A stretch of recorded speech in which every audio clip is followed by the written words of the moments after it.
जब जैसी हो तभ्यता तब तैसी मति होए, और काल रेख की लेख को मेट सके नहीं कोई। ये हो तभ्यता है उसकी होने वाली। अब वो चल दिया जंगल, लेकिन महात्मा का वचन तो झूठ नहीं होता। काटा बच्चा शिकार करके लिए मत जाना। दिन भर दौड़ता रहा, शिकार के लालच में बहुत दूर निकल गया, लेकिन कोई शिकार कर। क्यों? महात्मा वचन झूठ थोड़ी होगा। देखिए, महात्मा का वचन भी झूठ नहीं है, और जो बताया है वो भी नहीं चल रहा है, वो सब कर रहा है। उधर से वापस लौटा तो बहुत दूर निकल गया, तो रात हो गई। जब रात हो गई तो जंगल में आया, देखा पेड़ के नीचे बहुत सुंदर घोड़ा सजा, जो ऐसा कहीं था ही नहीं। प्रेमियों, वो थी मौत, जिसको महात्मा जी ने मना किया था लाना मत। मंत्री ने कहा, राजन बहुत सुंदर घोड़ा है। अरे कहा, महात्मा जी ने मना किया था घोड़ा वाला मत लेना। कहले आप नहीं समझते। अरे वो कहा था सवारी मत करना, ले चलो दरवाजे पर बांध दोगे, सुबह होगी। तुम्हारी घुड़सवार सेना में कितना सुंदर घोड़ा है। मैं को बात मान लिया, काल जीवों की बात मान ली, मौत को घर में लाके खड़ा कर। 3 महीने के बाद पड़ोसी राजा ने आक्रमण कर दिया। मंत्री दौड़ के आया, राजन आप पर चढ़ाई हो गई, जल्दी सेना भेजो। सारी घुड़सवार सेना लड़ाई के मैदान में भेज दी गई। 6 महीने युद्ध चला, पूरी सेना उसकी मारी गई। मंत्री दौड़ के आया, राजन तुम्हारी सारी सेना मार दी गई, अब तुम जल्दी चलो। कहा, मंत्री कैसे चलूं, मेरे पास सवारी नहीं है। अरे कहा, घोड़ा तो बंधा है। कहना नहीं, महात्मा जी ने मना किया तो सवारी मत करना। अरे कहा, ये कहा था किसी दूसरे राजा की राज सीमा में मत जाना, दुश्मन तुम्हारी सीमा में प्रवेश कर गया है, चलो इसको भगाओ। तो सवार हो गया, तो थी मौत, मौत पर सवार हो गया। मौत की उड़ चली, जैसे युद्ध भूमि में पहुंची, दांतों से लातों से मार काट इतना जौहर दिखा रहा, क्योंकि उसका भोजन है। ये तो अपना भोजन होते यार, कभी मार काट खून पीने के लिए। मार काट करता करता 2 राजाओं की सीमा को क्रॉस कर गया। तीसरे राज्य सीमा में पहुंचा तो सूर्यास्त हो गया। उस समय युद्ध का नियम था, सूर्यास्त के बाद लड़ाई नहीं होती। राजा वहीं रुक गया। जिस घर में रुका था उस राजा की एक लड़की थी।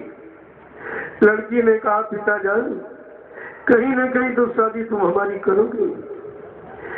तो इससे अच्छा बहादुर राजा कहाँ भी देखा है, जो 2 सीमाओं को क्रॉस करता हुआ दुश्मनों को मारता काटता तुम्हारी रात की सीमा में आ गया।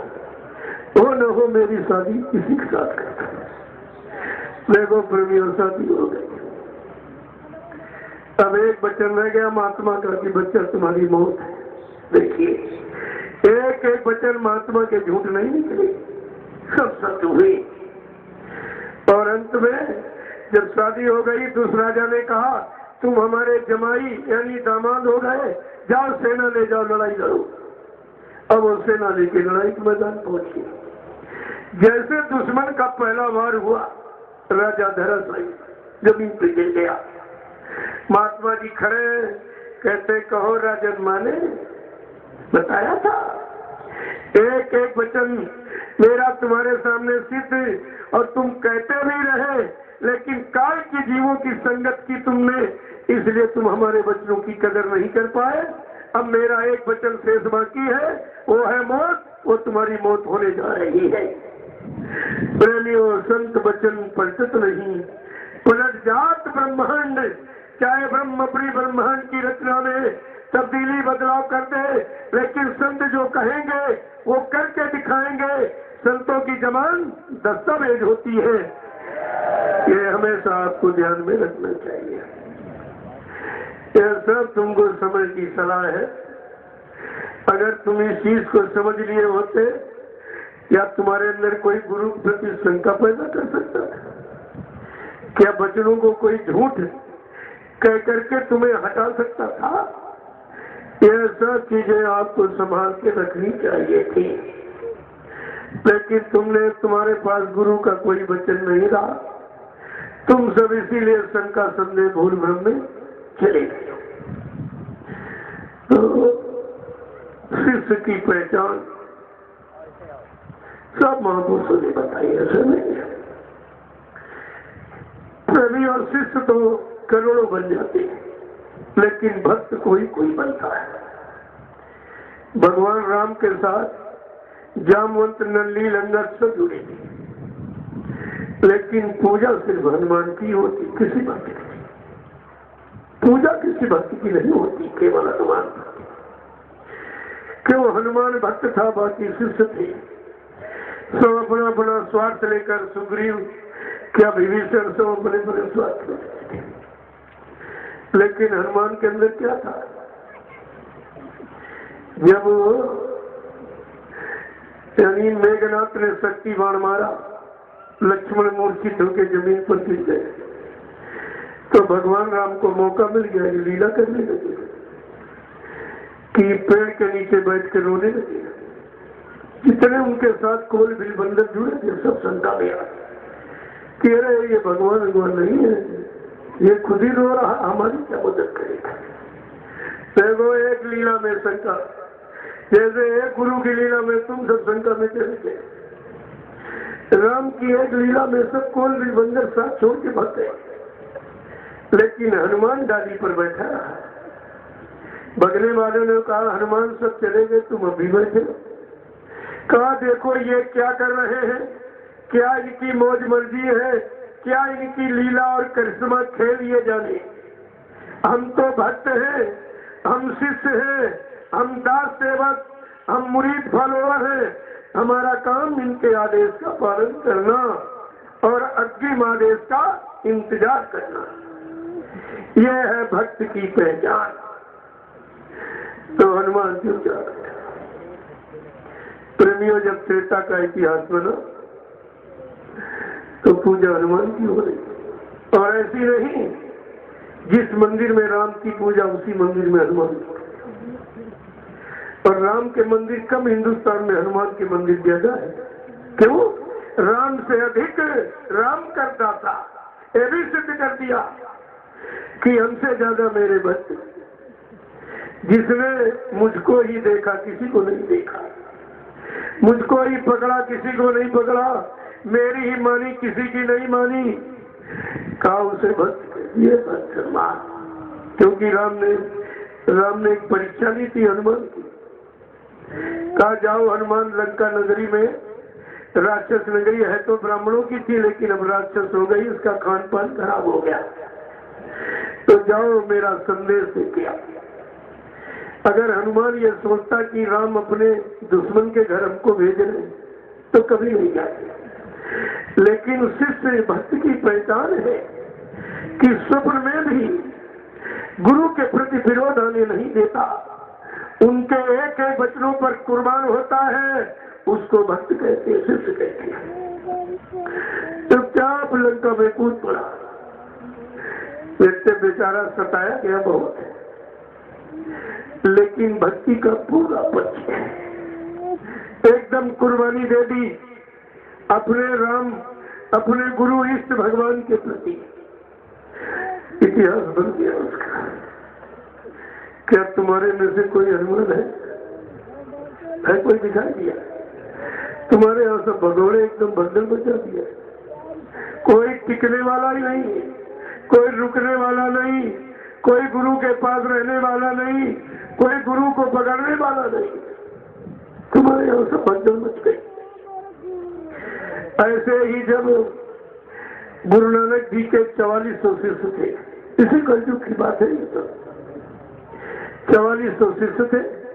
गुरु नानक जी ने सोचा कि शिष्यों की संख्या बहुत बढ़ गई, देखे इसमें नकली असली कितने हैं। तो उन्होंने कहा कल पूरी संगत आएगी, मैं एक विशेष बात बताऊंगा। रात भर में तैयारी कर ली, उन्होंने एक झोपड़ा बना दिया।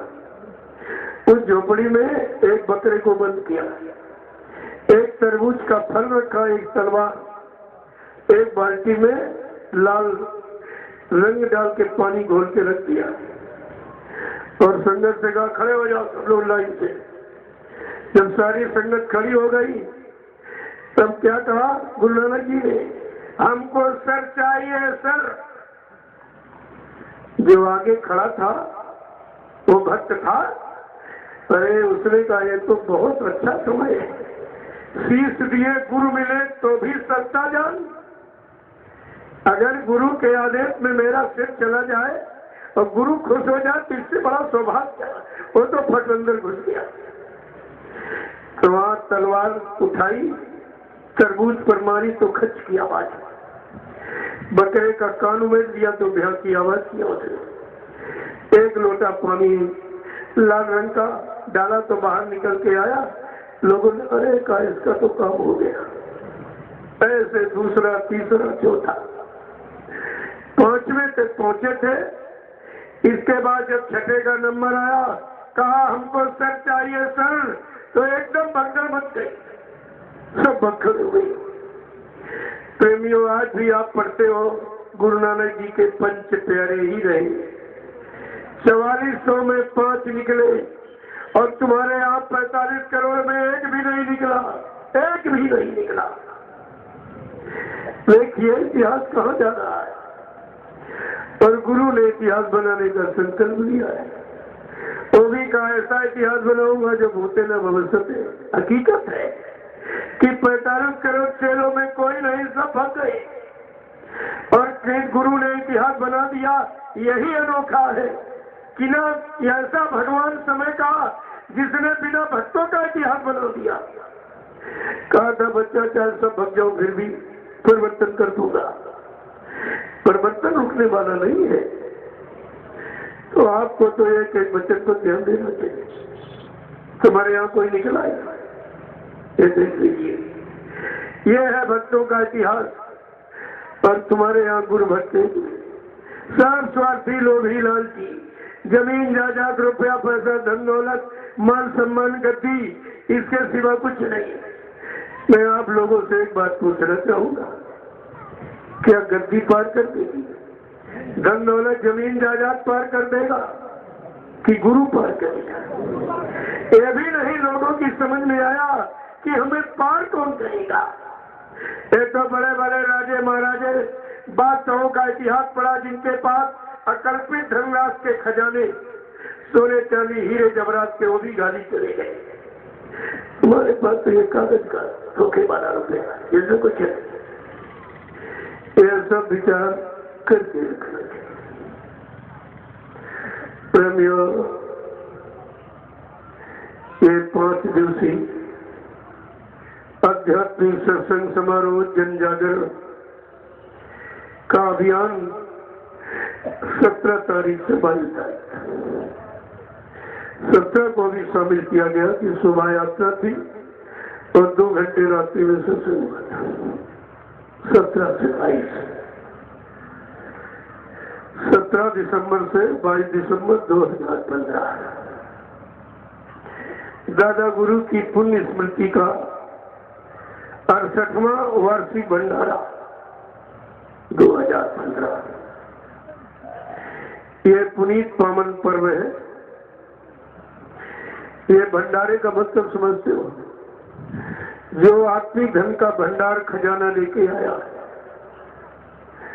और ऐसे समृद्ध गुरु को हमें आपको दिया है जो इस सृष्टि में अनोखा, उनकी शानी का कोई है ही नहीं। यानी सृष्टि के प्रथम महापुरुष जिन्होंने भक्तों के लिए अनोखी हमदर्दी आप सबके सामने खोल के रखी है और इतनी मेहनत किसी ने नहीं की। हम सब जीवात्माओं के दुख को दूर करने के लिए किसने अपने आप को दुख में डाल दिया। बेड़ी हथकड़ी पैड़ी जेल में रहे 30 महीने, 10 किलो की बेड़ियां डाल दी गई। एकदम हंस के पहर लिया कि हमारे भक्तों को कोई कष्ट न हो, चाहे मुझको कितना ही कष्ट उठाना पड़े। उस महापुरुष के लिए आपने क्या दिया है? मौत का इल्जाम। वो लोग तो नहीं मौत दे पाए, हार गए मारने के लिए बड़ी प्रयास, बड़ी कोशिश। इतनी कोशिश की है कि पहले तो बेड़ी हथकड़ी में रखा, तो कर्मचारी अधिकारी जेल के बाबा जी करिश्मा करने लगे कि रात भर तो जेल, दिन में जेल में, रात में जेल के बाहर ठहरते थे। कर्मचारी अधिकारी परेशान हो गए, कहा महाराज मेरी नौकरी चली जा रही। कहा बच्चे नहीं जाऊंगा, नहीं जाऊंगा, नहीं मेरा मुहूर्त है जेल में रहने का। ये तो भजन घर है, ये तो साधना कक्ष मैंने इसको बनाया है। लेकिन कर्मचारी अधिकारी घबरा गए।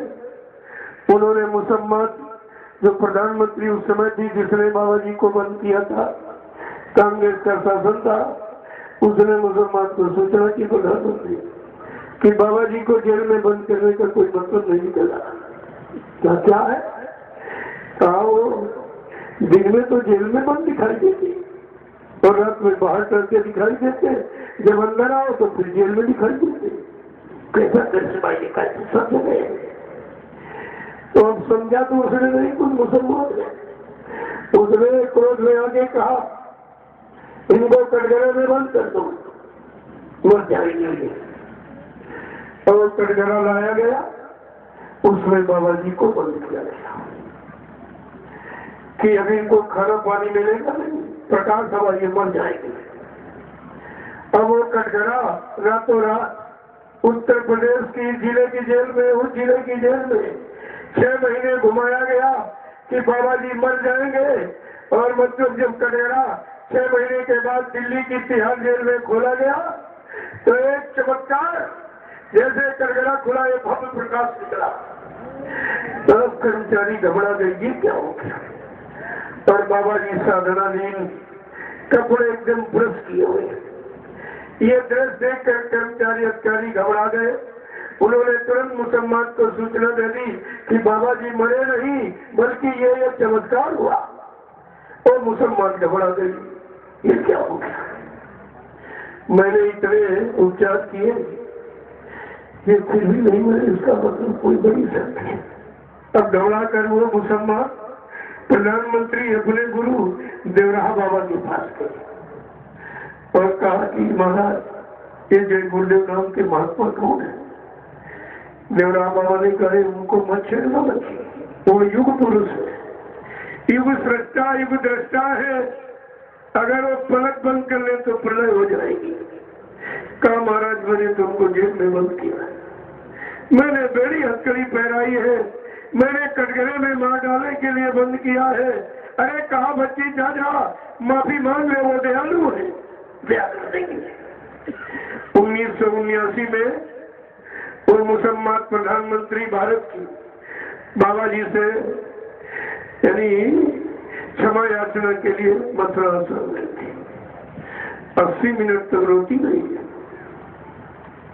लेकिन वो दयालु दया कर दिया, दोबारा प्रधानमंत्री बन गए। देखिए कैसे दयालु की दयालुता का कोई मतलब यहाँ प्रमाण ही नहीं है, दया कर दिया। तमाम सत्संगी उसी समय अलग हो गए। ये बजी थी हथौड़ी इमरजेंसी, तमाम इसलिए चले गए। अरे तुम इस चक्कर में कहो तो गुरु क्या कर रहे हैं। गुरु कहे करो तुम सोई, और मन के कहे चलो मत कोई।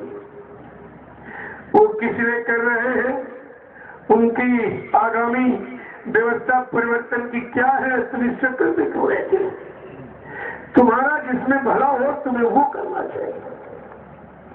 तमाम लोग इमरजेंसी में हट गए कि हम जेल में गए, पुलिस की लाठियां खाई, बाबा जी ने वो दुश्मन को हंसी। अरे महात्मा क्या कोई दुश्मन होता है, वो तो जीवात्मा की प्रेमी है। जीवात्मा का कोई दोष नहीं, मन का दोष होता है। तमाम उस समय पहली हथौड़ी में चली गई। और प्रेमियों, बाबा जी ने कहा पहले हथौड़ी बजेगी, इसके बाद हथौड़ा बजेगा। ये हथौड़ा बजा, उसमें कुछ भर गए, कुछ इसमें भर जाएंगे। और कहा इसके बजाय इसके बाद कुदरत का घन बजेगा, तब सबकी बुद्धि सन्न हो जाएगी। अब वो घन पड़ने वाला है। ये सब इशारे पहले ही पहले किए गए, लेकिन तुम्हारे पास तो गुरु का कोई वचन है नहीं, तुम सब संका संदेह में रहते हो। तो कहने का मतलब हमारा ये है कि अगर एक एक वचन, एक एक घटना कितने लोगों ने मार डालने की कोशिश की, कुछ नहीं कर पाए। एक बार आज के 10 वर्ष पहले लगभग मथुरा में एक प्रचार हुआ कि बाबा जी मर गए। इन लोगों ने प्लास्टिक का बना के मंच पर रखा है। स्वामी जी को एक कहकर बताना पड़ा, नहीं मैं असली हूँ, नकली नहीं हूँ। हमको डॉक्टर ने काला चश्मा लगाने का आदेश किया है, तुम शंका में मत पड़ो। कितनी बार आप मारेंगे इनको? जो जिसने ये कहा है कि मैं अजर अमर देश से आया हूँ, जब तक इन जीवात्माओं को अजर अमर देश नहीं पहुंचा लूंगा, मैं चैन से बैठने वाला नहीं हूँ। जब तक मेरा एक भी जीव यहाँ रहेगा, मैं बराबर मौजूद रहूंगा। जब मेरे जगह सारे जीव चले जाएंगे, मैं पीछे से जाऊंगा। मैं ये पूछ रहा हूँ, क्या ये सब झूठ कहा गया था? क्या गुरु सब झूठे ही बोलते रहे साथ साथ? और झूठ बोल बोल के आपको इकट्ठा किया और बीच में झूठ बोल के धोखा देके चले गए। बस इतना तुम समझ पाए, कुछ नहीं समझ पाए। हकीकत तो हकीकत होती है, और हर काम को सिद्ध होने का एक समय घड़ी मुहूर्त होता है। इसके पहले कहा था बच्चा, मेरी दूरदर्शी व्यवस्था का मुहूर्त, घड़ी, तारीख, दिन सब निश्चित है। जब तक वो घड़ी, दिन, तारीख नहीं आती है, तब तक मैंने सबको मौका दे दिया कि अच्छा से अच्छा, बुरा से बुरा, जो भी काम तुम कर सकते हो कर लो। बाद में ये मत कहना कि हमको मौका नहीं दिया है। असली हकीकत तो ये है, लेकिन तुमने कुछ नहीं समझा। 1986